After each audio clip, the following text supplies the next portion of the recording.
Alright, so this is my Jeep Cherokee. Finally got my shop done.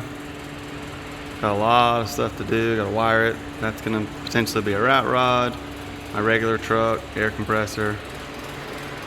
That's 3 10x10 roll-up doors. But this is my buggy basically.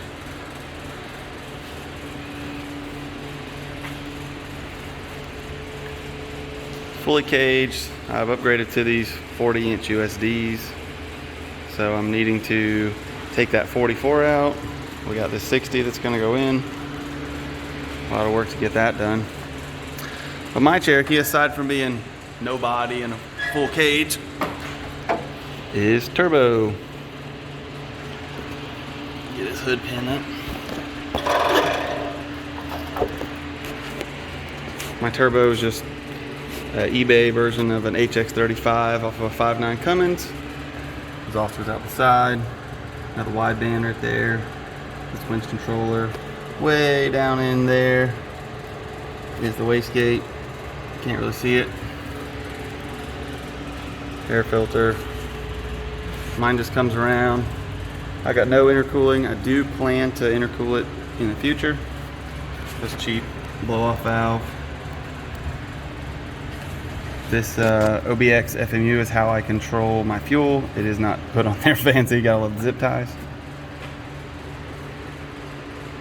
For this one, mine is an 89 Renex, but I converted a couple things and put the 99 up intake manifold on before I went turbo. But now that I'm turbo, really it wouldn't matter. I also made a mount to lower my power steering pump so that I could run full hydraulics and have enough room to have the reservoir down inside the hood. I have 28-pound injectors. They're just regular single hole injectors. I do have some newer injectors that have the different connectors. Well, that should probably have a clip so it can't fall off as easy. So this FMU, basically what it does is when it builds a boost, it fills the boost reference pressure here, and it will raise my fuel pressure. I only run the stock pump right now, so I'm probably not getting as much as I need. I do not have leaning issues though. It works perfectly fine. I use just a cheap header off the line that was quote unquote ceramic coated, but obviously it's just paint because it all rusted off. And down under here, I run it basically the stock way, and when it crosses over, it just comes up the other side to here. I do not use the internal wastegate. I have it locked in place. Tap that out and have it locked in. Like I said, I use a wastegate down there. It shoots out right there. And again, that's the exhaust just coming out. My oil drain comes down right here. I welded it right into the oil pan. Have no issues with oiling. Obviously you can see my track bar hits the exhaust right there. I completely took out my AC bracket, and my belt is very small. It runs just from the alternator, under the water pump, up here, over the power steering pump, out of the pulley, and down in the crank. That is it. I cut this bracket and modified it, and got rid of the whole part of the pulley coming all the way up here. So I have a lot more room for the turbo and everything to kind of squeeze in there. So I can't show it from this side. All this ugly wiring that's factory, I had to zip tie the way. But you can see I don't even have a belt going up there. It just goes straight down. Nothing for the AC brackets. I built a bracket that you can't really see, but it holds in between to actually hold the turbo mounted solid to the motor, so that any motor flex, anything, the whole thing stays solid. The exhaust will kind of move around as it moves, but that's not an issue. It needs a bunch of upgrades. That's kind of what I'm doing now. I'm going to be changing stuff on the front end, cutting things down, may narrow it, I'm not sure yet. My whole shop area is a mess. Look at all that lumber. I'm starting to move things in here. In the back, just run a Sterling. Nothing fancy. I did everything myself, built the cage myself, truss myself, links myself. Can't forget my Sharkies.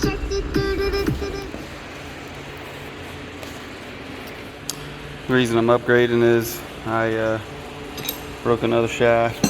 I run the Yukon chromoly with the super joints. I need to got the replacement here. Gotta finish pulling everything apart.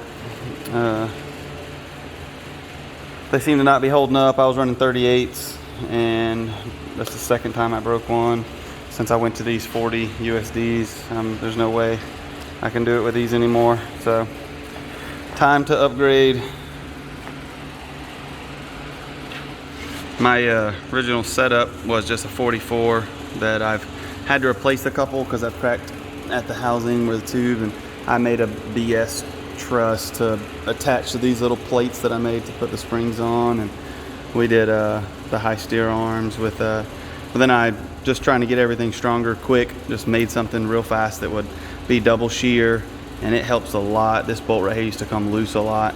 Now I don't have any issues with it. These have all these washers in here because when I originally set this up, I wasn't full hydro, and I had misalignment spacers that took up all that gap so that I didn't have to change everything and recut, re-weld. This was the easy fix, and it still works. So we're pulling it all out anyway, so it really doesn't matter anymore. Finally went full hydro with single-ended ram, which that seems to be great and works pretty well. It's just PSC ram with a factory pump actually that I modified, and a PSC reservoir. Also, I broke my locker, I found out while I was, let's see what we get here. Right there, that little piece is broken in the pin, you can see in there. I also run the Ford radius arms. This side is solid, like just an extended radius arm, and on the passenger side it's wristed. We have a joint in there so that basically I get no bind out of the radius arms, and I get lots of flex with no issues. You can see all my spider webs. Well, that's my turbo Cherokee, my shop. Have some updates soon if I can.